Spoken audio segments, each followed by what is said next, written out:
So today I want to talk about a really disturbing topic in my opinion. Um, you can already see the title of this article that I've found.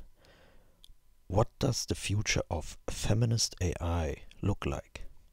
Now when you read such a title you already probably have horrors in your mind of dystopian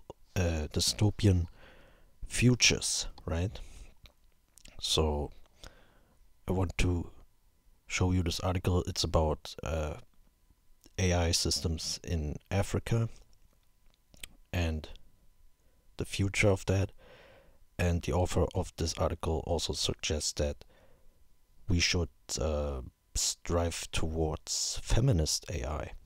Now, this is really interesting, isn't it? And quite disturbing, in my opinion. Now, let's get to the important section of this long article. Right here. Data justice and transparency. Governments across Africa are rapidly adopting novel, emerging technologies. These platforms are often procured from foreign vendors under murky procurement contracting and with little to no transparency in how the algorithms work and how they will be used in the future. In her paper titled Algorithmic Colonization of Africa, Berhane presents numerous examples which illustrate how the rapid growth of AI interventions across Africa echoes colonial era exploitation. Some of the examples mentioned include facial recognition systems in Zimbabwe and Uganda, predatory micro-lending services in Kenya, and discriminatory national biometric identification systems cropped up across the continent. Now keep all these draconian mechanisms in mind when we talk about feminist AI, because the next passage is the really disturbing one. There is growing consensus on the need for data to more accurately determine the agendas of women and other marginalized groups, as well as to fight the hostility towards the demands of feminism. Let me repeat that. To fight the hostility towards the demands of feminism. Wow. I mean, this is scary. Okay? This is really scary. Now, she does not really say what kind of consensus this is, but we will get into some other papers today that might shed some light on that consensus. And I mean, imagine like AI systems that push feminism and that even censor every criticism of feminism, and like this is supposed to be our future.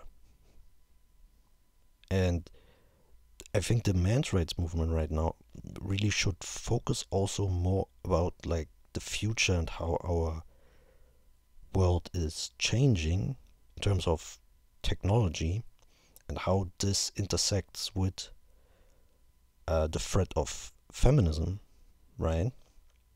And feminism's hostility towards men's rights.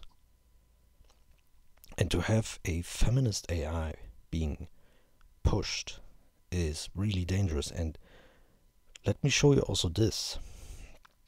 So this is a video by Man Growing to Win. This is a MGTOW channel.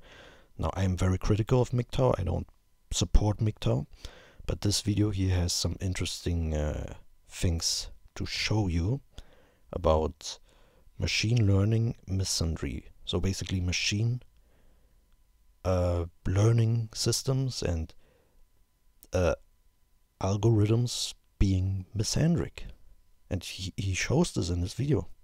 So let me show you this little clip. this. Now let me show you what I mean with a typical example of the sorts of problems that I'm having with these models. Take this sentence.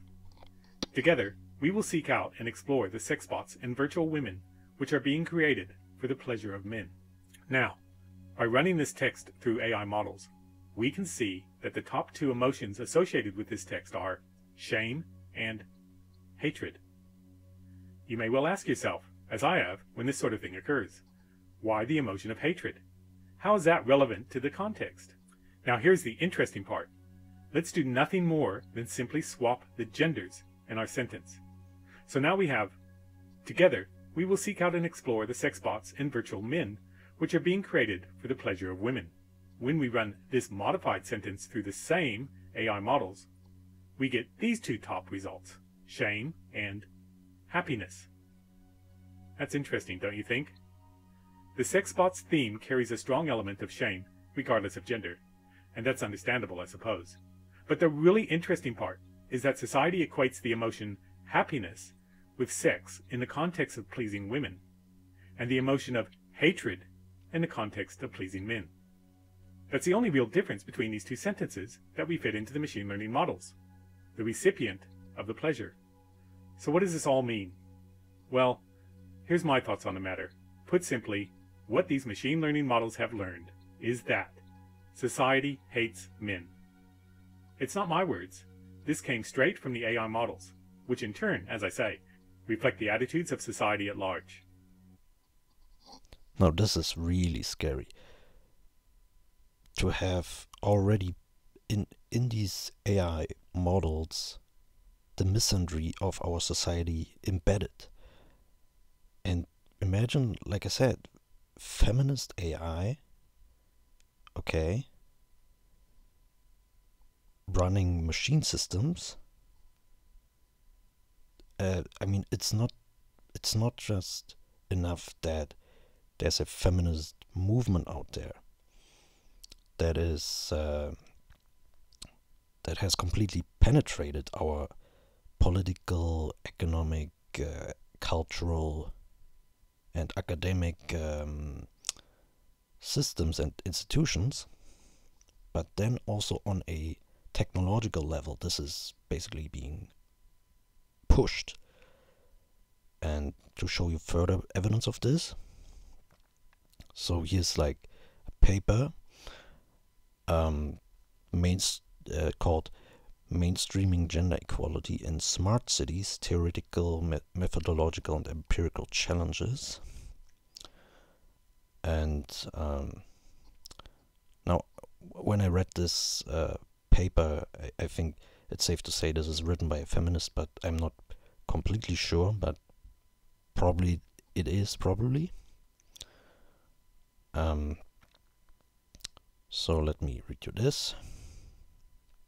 The debate on local governance and urban innovation has recently gained impetus due to the diffusion of the smart city approach. A city can be defined smart if it adopts an innovative, collaborative governance style to design urban policies aimed at improving citizens' quality of life and at promoting environmental, economic and social sustainability, notwithstanding the fact that civic participation and inclusion should be distinctive characteristics of smart cities.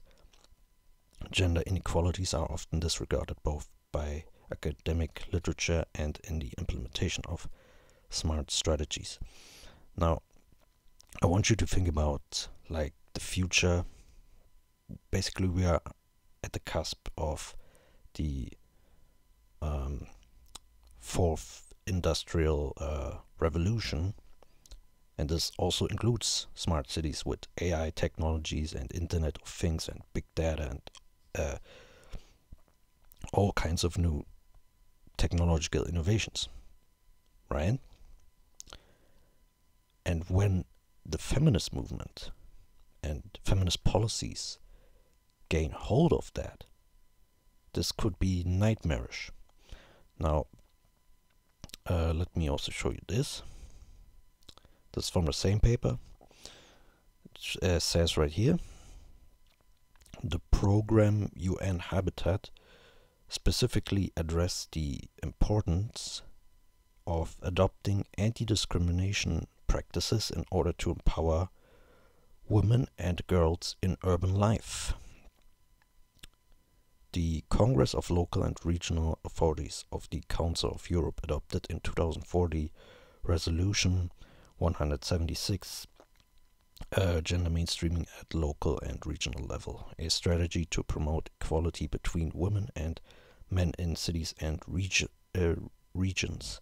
Recently, the UN Agenda 2030 has claimed that gender equality is not only a fundamental human right, but a necessary foundation for a peaceful, prosperous, and sustainable world. So, what they mean by gender equality is, of course, female privilege and throwing men's rights under the bus. They don't care about men's issues. The UN is completely feminist, and this is 100% fact. So when they say equality between women and men, they basically mean female supremacy. And this is standard policy in UN Habitat programs and in the UN, which shapes these smart cities. Okay, and let me also show you this. So this paper is also conducted like the author of this paper has conducted a literature review, and this also came up in this literature review. Quote, the first topic refers to the need to improve women and or their associations in the governance of smart cities, especially through participation in local institutions, a question addressed by the 20% of papers. The second topic refers to the opportunity to exploit smart technologies like Internet of Things to design products and services for women.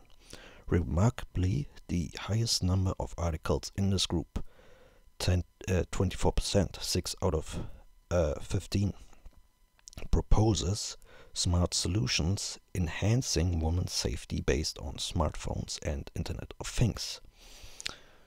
Wow. So, Internet of Things is basically the internet is connected to all kinds of like objects in both urban life and your household and stuff like that. And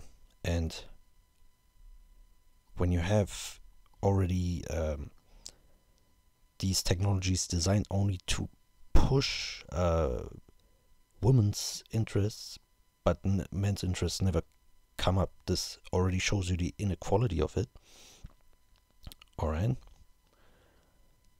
And let me also show you another example from this paper. Not just the research papers that she cited here are suggesting, but also what she herself suggests, what in her mind gender equality means for smart cities, or how this supposedly can be achieved. Specific programs, communication campaigns, and nudging techniques could be developed for women to promote sustainable consumption, mobility, and lifestyle. Smart devices based, for instance, on the utilization of smartphones or on the application of Internet of Things could be produced to improve women's safety, health, and well-being. Women's safety, health, and well-being, but men's safety, health, and well-being don't matter here. And this is completely in line with the standard policy of the UN And also when she mentions nudging techniques, this basically means psychological manipulation. So this is echoed by the thinking by the thinking of the UN. Okay, let me show you this. I have shown you this paper already, but it's really important. James Nuzzo has written this and investigated this bias against men's issues within the UN and the World Health Organization. First, the UN's Sustainable Development Goal on gender equality is exclusive to females. Second, the UN observes 9 international days for women's issues, achievements, and 1 day for men's issues / achievements. Third, the UN operates 69 Twitter accounts dedicated to women's issues, culminating in over 300,000 tweets since 2008. The UN does not operate a Twitter account for men's issues. So, yeah, like I said before, UN is 100% feminist, and this is the organization that influences the future design of these smart cities that are coming up, and basically the how would I call it, the technological development of urban life, basically. And let me also show you this from the same paper. In the Sustainable Development Goals Report 2020, the only time the word man appears in the section Goal 5, Gender Equality, is to emphasize greater needs of women. The 2015 report briefly mentions engaging with boys and men as a way to reduce domestic violence against girls and women. However, the report does not mention engaging with boys and men about violence against other boys and men, nor does it mention engaging girls and women about violence against boys and men. So the framing in the Sustainable Development Goals report by the UN is basically that women are always the victim and men and boys are always the perpetrators, basically. And this is really really scary because, again, the UN is influential in designing these smart cities that are probably gonna be the future. Okay. And when we have here suggestions of feminist AI systems, this is something to think about. This is something to worry about, in my opinion. And when we also have evidence that machine learning systems are already anti-male and misandric, then we could really end up in an anti-male dystopia, to be honest. And the men's rights movement should focus also on that. I will probably also make videos about ecofeminism, because this is also another topic that is very important for the future, and we need to think about the future of gender relations, okay? Because if this development goes on like that, this is really dangerous, okay? This is really, really dangerous. I cannot downplay this, okay? And the men's rights movement should really get its act together, okay? This is why we need a real men's rights movement, because it's really going downhill when we see developments like that, okay? When we see headlines like this, okay? So yeah, this is what I wanted to talk about today. Peace out.